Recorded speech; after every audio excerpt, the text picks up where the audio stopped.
truly well received wherever it goes. But with all of that said, it's my pleasure to present Steven Littlehale.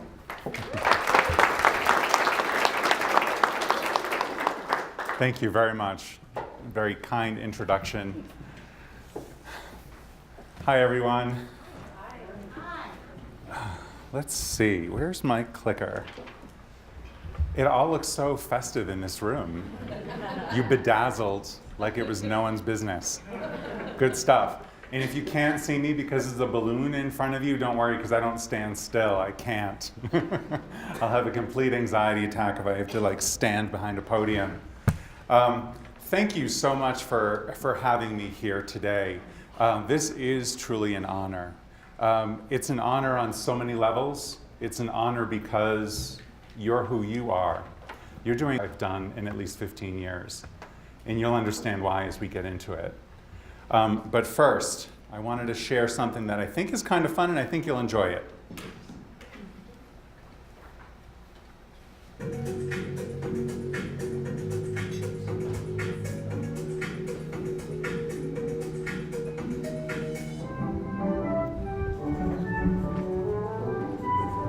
Oh, hello. I'm Bill, your friendly nursing home owner and operator. I was sent here to show you how easy it is to run a nursing home. Do you mind telling me who you are? No small talk, huh? Just getting right down to business. Okay, I like that.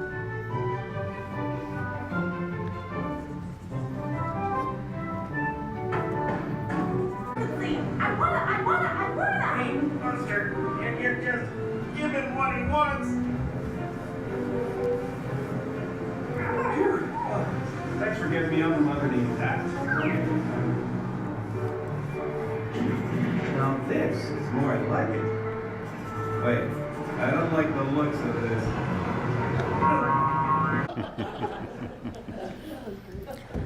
I really love seeing that. It never gets old. What's extraordinary about that video, for me anyway, is we actually made it 5 years ago, at least 5 years ago. Right after we started to really internalize ACA, healthcare reform, and see what was happening in our space. And here we are 5, 6 years later, and I'm able to show it, and you're thinking to yourself, yeah, that's kind of it. It sort of is a different world we're working in. It used to be so much easier. Morning care, when I first began work as a CNA in a nursing home, consisted of breakfast time, a knock on the door, and the resident would come out of the room. And maybe you'd help make the bed, maybe you'd help them navigate to the dining room, but that was kind of the standard care back quite a long time ago. It was actually 36 years ago that I decided I wanted to be a nurse. And the reason I remember that so completely is that I was a junior in high school. I'm about to have my 35th high school reunion this fall. So I was a junior in high school, and I decided I wanted to be a nurse. And that wasn't a typical choice for a guy to make, but it's the only choice that made sense. And it was so specific to me in my mind that I wanted to work with the elderly, and I wanted to work in nursing homes. And I'll share a little bit about how I got to that conclusion in a few moments. I published this blog just a few months ago, and it was kind of interesting because it was right after I spoke with your leadership team about today. And I published this blog called Bingo, The Road to Ruins or the Road to Riches. But what the story was really about was patient engagement. It was how, when my grandmother was in a nursing home with macular degeneration and the beginnings of dementia, that she really couldn't do card games anymore. She couldn't interact. She was losing her ability to enjoy the social benefits that she always had. But her staff, particularly the activity staff and the CNA, who adored her, realized this and made sure that she got into a special kind of bingo with the bigger cards and the simpler rules. And I sat there and I saw how unbelievably engaged my grandmother was. The fact that she could play bingo And she could look over to my hand and fix where I missed bingo, which I do all the time. So things felt really good. She was winning. She was helping her grandson win. Life was great. But in the corner of my eye, I was watching that activities aide and that CNA who were running the group beaming with pride because they knew exactly what they were doing. They reached my grandmother and they made an incredible moment for her.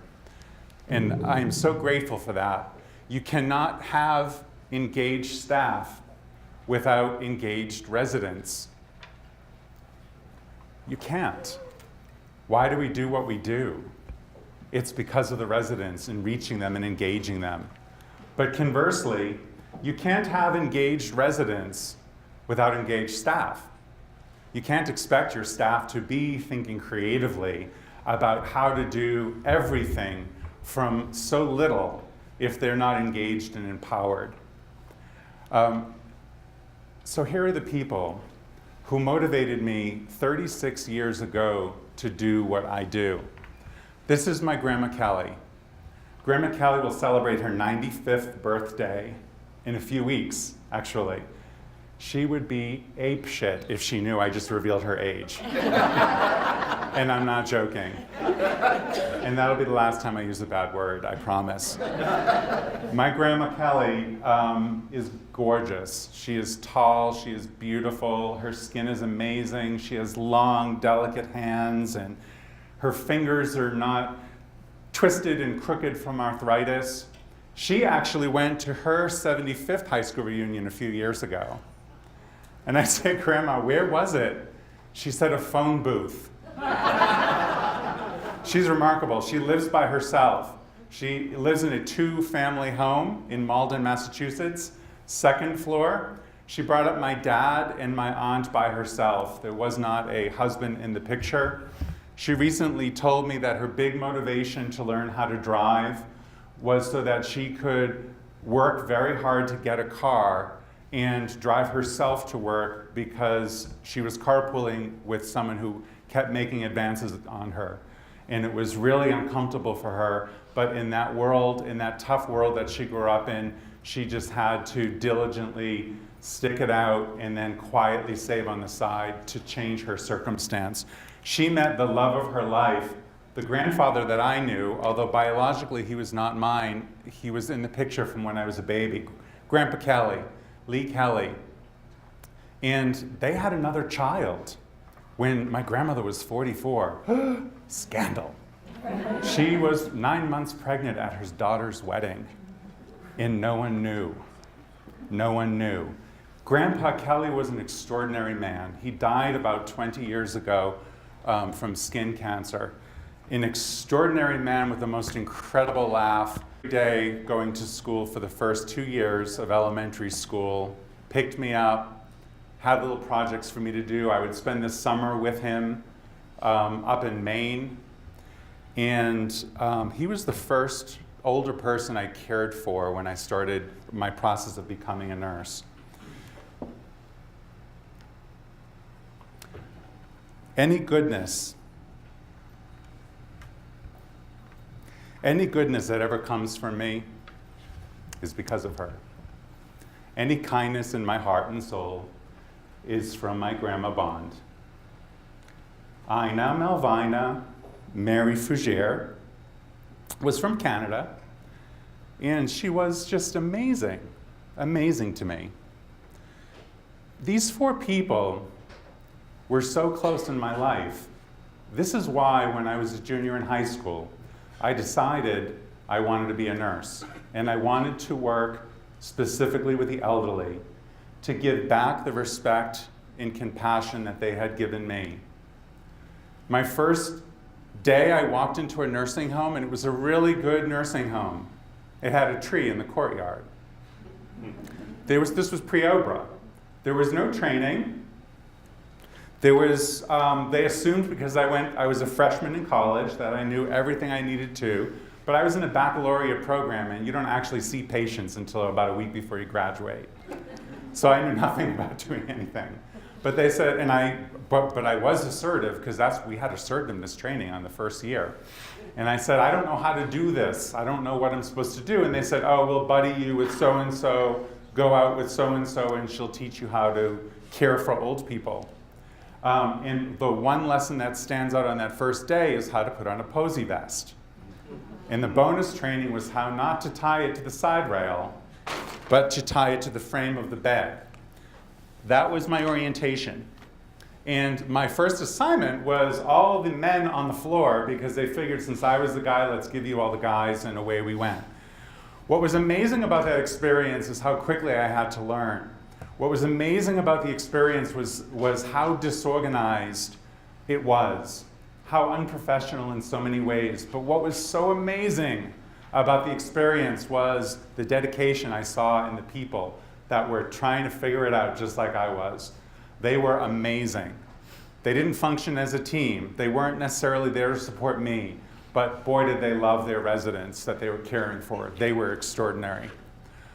Okay, so I'm gonna lay a wager that you all have your own version of Grandma Kelly, Grandma Bond, Grandpa Bond, Grandpa Kelly in your life that really you tap into when things get really stressful, that you reflect back on when you think, why did I go into this industry again? Can I just see a quick show of hands if you have someone in your life that you think about when you think about your devotion to elder care? Show of hands. Yeah, look around the room. Everyone, for the most part, hand is up. It's extraordinary. Here's what I want you to do. Right now, without thinking too much, shout out their names on the count of 3. Ready? 1, 2, 3. Thank you. See that big sticky note page on your table? And you have Sharpies? Every table, hold it up. Sharpies, big sticky note. I want you to write the name of the person you just yelled on that sticky note. Very quickly, pass it to the next person. Write that name down, please.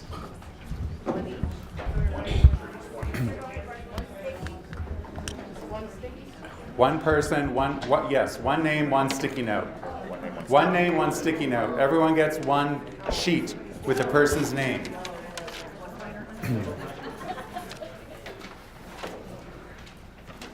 So everyone is left with one sheet, one name in your hand, ready for part 2. This is the person you go the distance for. You dedicate your career to, or at least the next 5 minutes to. The thing that blows me away is when I ask people this same question I've asked you at my own work, at Point Right, I expect an answer. Stephen, maybe I shouldn't be doing this. And I said, what? What are you about to lay on me? I'm not sure what I'm about to hear. He said, every day I come into work and I created a program and I go into our database and I pull the name randomly of one person. Really, have you ever been in a nursing home? Did you even know what elder care is about? They both said, they didn't know each other. They both said without pause, oh, we volunteer at a nursing home. We were doing this all through high school, the other one in college. You did? Why? Why are you here? And they're like, yes, we're excited about the job, but we want to work at a company that is doing something important. You are doing something important. Tap into it. You'll be so surprised to hear the responses from people, why they came to work with you versus Starbucks or Macy's. There's easier ways to make a living, right? But they came instead to your organization. Everyone all set? You've got that name on the sticky note? Please stand up and place that on a wall, on a post, anywhere in this room except me, where you can look at that person's name. Various times of today.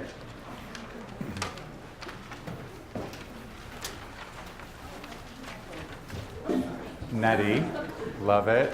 Emma, Fern, Rachel, Grandpa George, Sugar's honey. Barbara, oh my God, so cool. Frank, Olga. All right.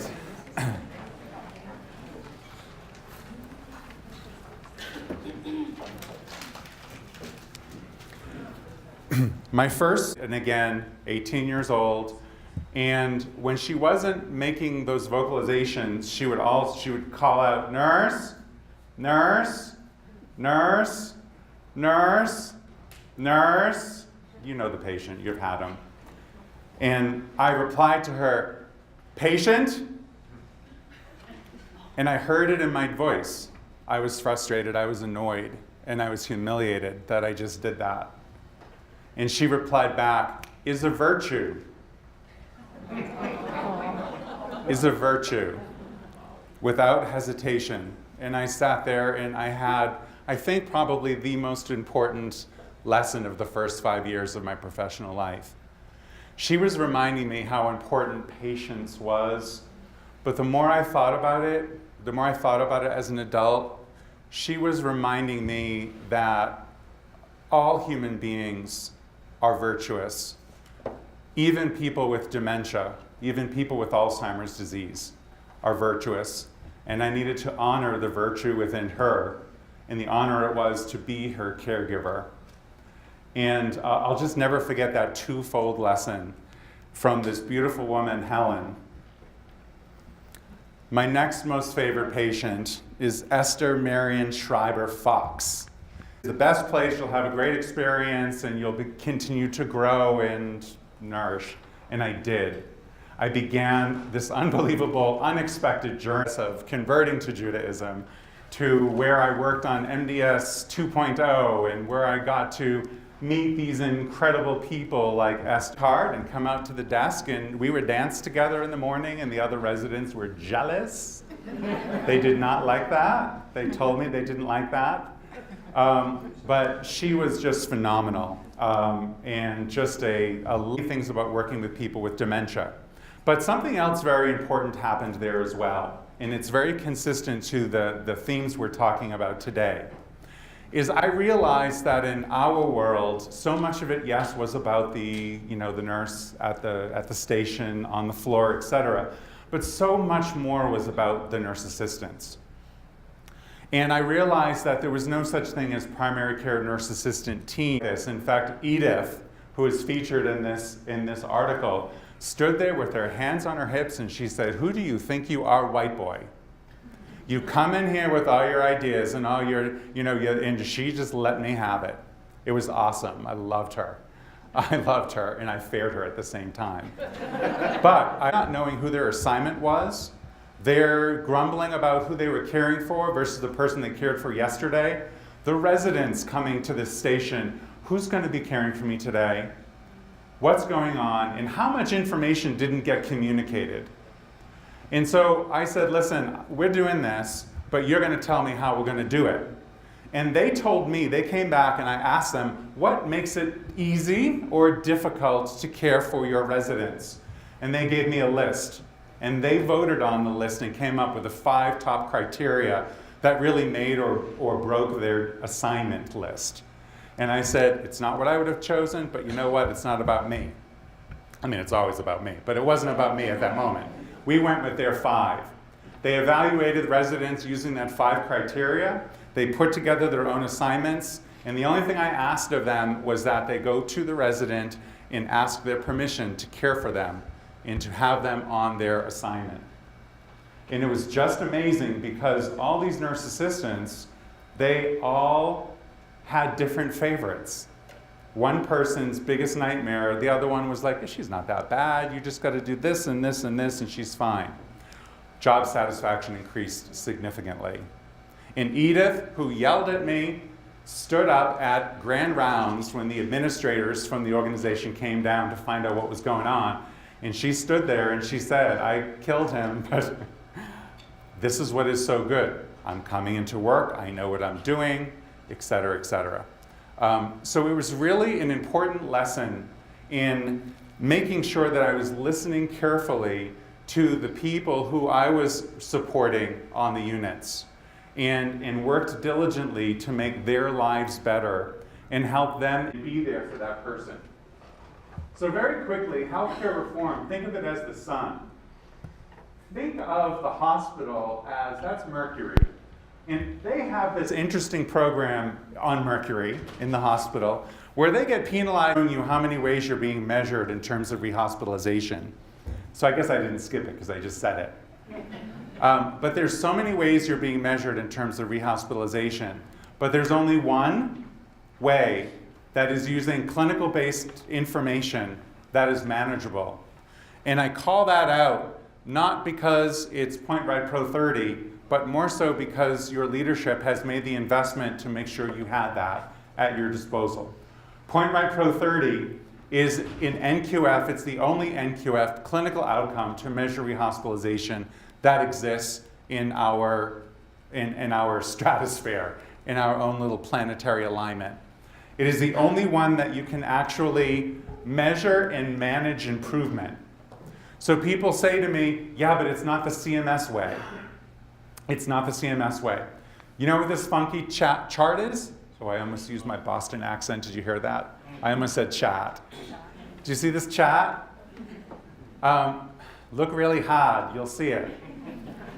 This chart is a scatter diagram. And what it's showing, if you look at the Point Right Pro 30 on the x-axis, the bottom axis, the y-axis is the CMS measure. The y-axis is a claims-based measure. The one on the bottom is MDS-based. And you can see how they clump on that diagonal line. That is showing that there's a very high correlation between the two. In fact, 87% of the time, there's really no meaningful difference between the two. So now I'm back to you saying, you're trying to improve your quality and trying to do better with VBP, but your biggest frustration is it's claims-based data. There's no numerator. Where's my list of residents and why is it from 2015? But I'm telling you, if you use Pro 30 and you're better with Pro 30, which you have, if you're better with Pro 30, you'll do better on your SNF VBP. The reason you need a proxy is ultimately you can't manage something you can't measure. You can't improve something if you can't measure it. So we complained, you all complained to CMS and said, CMS, you're killing me. This VBP business, we can't measure it. Based purchasing, if you can't measure it, how are you going to prevent grandma from going to the hospital again if you don't know which group of grandmas you're challenged with? How will you advocate the best for your residents? And that's what Pro 30 is all about. So I'll give you a little cheat sheet. I love these little chi-squares because they really help your thinking. On the top, we have the Point Right Pro 30 measure. On the side, we have the CMS measure. If you're really good in Pro 30, but you're really bad. Izora? Oh my God, that's gorgeous. Izora. These tools help to make sure that you are focused on the right thing, eye on the prize. And if you're not there for your residents, you're not there for your staff. They're interchangeable, as we talked about earlier in the presentation. Okay, I'm going to show you one more thing. Remember the solar system? I was showing you all these programs that came in. He was just like, a widower! It was just unbelievable. He was a handsome guy, very charismatic, and all the women were taking him in. And sure enough, he had a girlfriend within months, and he was always very clear to say, you know, I'm so lonely. This is not the love of my life. This is someone to play cards with and have dinners with. His kids had a hard time accepting that, but he would pull me aside and he'd be like, could you get them off my back? He was terrific, but he was end-stage renal disease, and he had decided he was done with dialysis. He had just been back and forth to the hospital. It was really quite extraordinary. He was back and forth to the hospital, and then at his last time in the hospital, Valley Hospital in northern New Jersey, where the day he made the decision, I'm done, I'm good, and we started talking about hospice and what that would look like, etc. A very young, cardiologist came bounding into his room, never met him, didn't know him from the hole in the wall, looked at his chart and said to him, "I'm really surprised that you never considered having a transcatheter aortic valve replacement or a TARV before. Because it would give you unbelievable quality of life, because it's proven in blah, blah, blah, blah, blah, blah, blah." And then off she went. And the next thing, I'm in Boston, and I get a phone call, and it's like, "Dad's having a valve replacement." I'm like, "What? Oh my God. Wait a minute. So I'm like gathering, I'm getting down there as fast as I can. And it was a very interesting thing to think that this very young, energetic, ambitious, young clinician was able to change the course of his decision making like that. And without consultation with him or the team or the family member, she gave him a spark of hope. And now in retrospect, I was never angry with this person. Please don't think that was the case. She gave him a spark of hope. And he was always about a chance. He was always about a roll of the dice. And as soon as he saw there was a chance to have a little bit of quality, even if there was a risk, he was going to take that chance. And he went for it. And he didn't make it through the procedure. And I'll just, of course, these are memories you do not ever want to forget because they're not to be forgotten. But what was extraordinary about that is in the procedure, when it was clear he was not going to make it, the other cardiologist came out, found us, told us what was happening. He's like, "There's nothing I can do. We're done. What should we do?" The option was to keep him alive or, on machines, etc., or not. And we just said, absolutely not. But what you can do for us right now is let us be with him. And we were. We went right into the OR. It was a war zone. It was awful. And I looked at the monitor, which was monitoring his brain activity, his heart, and a whole bunch of other things. There was still some movement going on, but clearly not much at all. And we were able to hold Sonny. We were able to recite the Shema with him, pray with him, help him on his transition, and to see that monitor flatline and stop while we held him was an unbelievable gift, one I will never forget. The anesthesiologist was explaining to us that the sparkles you see on a monitor after someone dies is just random electrical energy that they're picking up in the person's body. And I just thought to myself, talk to the hand.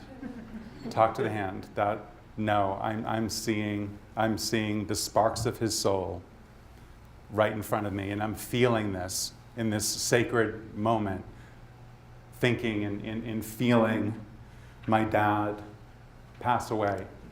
It was extraordinary. And I'm grateful to, again, that clinician who decided maybe this wasn't quite the right protocol. Maybe I shouldn't bring family into the OR with all this blood and stuff laying around. Maybe I better get my compliance officer down here. Or maybe I just need to do the right thing and bring the family in and let them have this moment that was so precious and so important to us. And I commend them for that. Our experiences in our long-term care facilities are literally life and death. We have all witnessed it. It is literally life and death.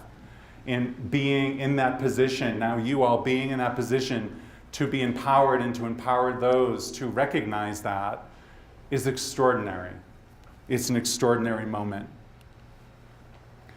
When I published that article, I got responses from all over the country, and it helped heal. It was just beautiful. And I came across this a year later in presentation. What does quality of life mean to a practitioner in her 30s? When dealing with the most senior among us, paints a powerful picture, one which we need to always keep in the front of us when dealing with residents or patients of any age. I'm sorry for your loss, and yet glad for the celebration that your dad was able to experience with his family as he went his way. My thoughts are with you and your husband. I have a sister in one of our communities, and I'll share the experience with my other sister as a guide and a reminder that our sister's care is not about what we want. And thank you for that. It was a tremendous article. And thank you for that note, Drew. A year later, thank you for that note. But how extraordinary to receive this kind of support and feedback from this organization. And thank you. So what else? Okay. What else? What's coming down the pike that we can take these lessons from the moment and apply them forward? What's coming down the pike? Well, we have a new administration. Did you guys notice? And with that comes a new Secretary of Health and Human Services. And the Secretary has said lots of very interesting things to an industry that has otherwise been snubbed by many previous administrations. He basically has said, we are not going to forget you this time with health IT funding. We are looking to improve transparency and price and quality, removing artificial regulatory barriers and burdens that impede care coordination. It's very rare that you hear the administration talk about removing regulation from the equation or delayed some regulatory burden that was promised.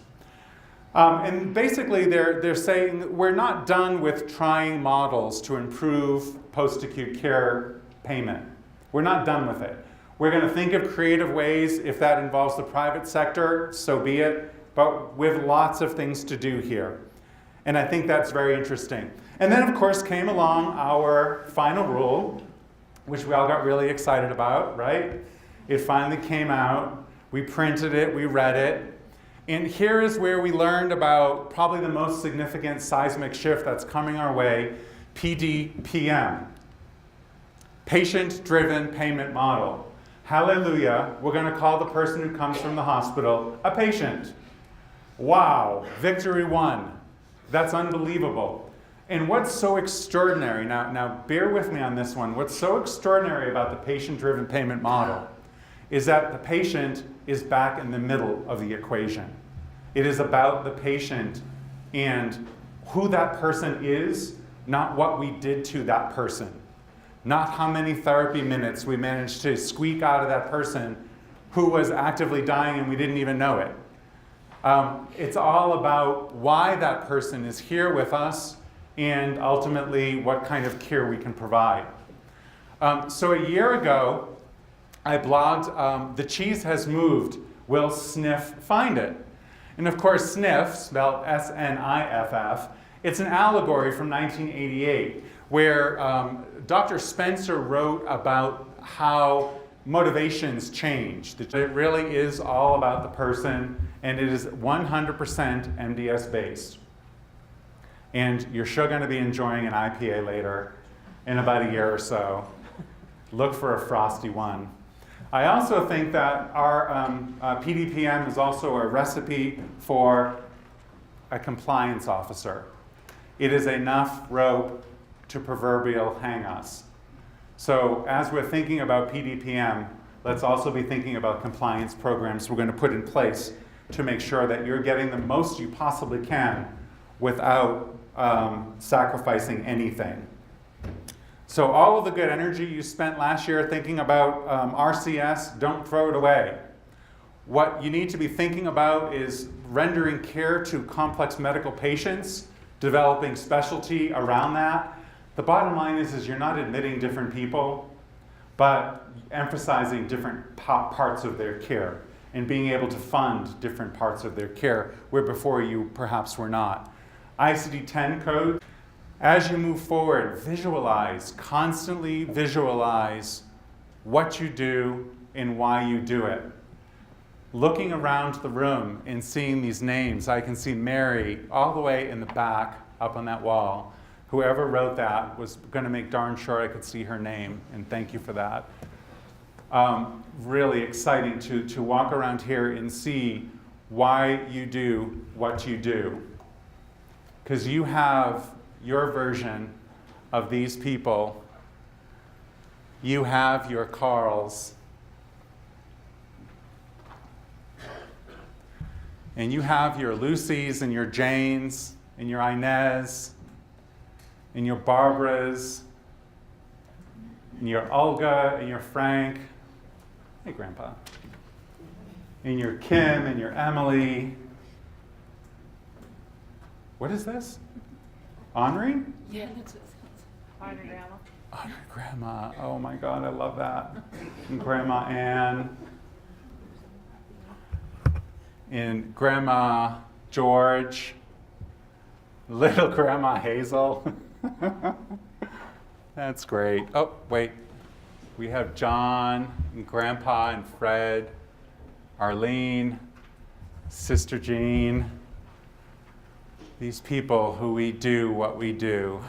Mary and Russell and Paula and Emily and Margaret and Ella Ruth and Carl and Diane and Joyce.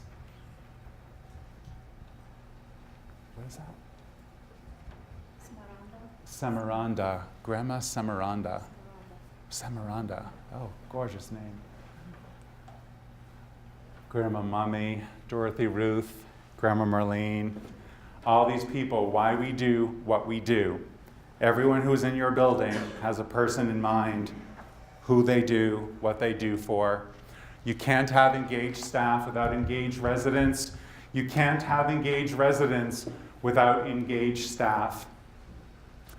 Think about it. There's so many crazy challenges that we have in our world today can all be met when we remember these people in our lives who made such significant impact on who we are and why we do what we do.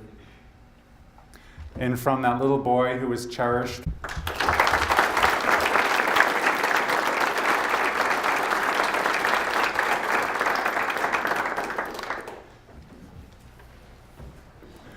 All right, stop looking at me.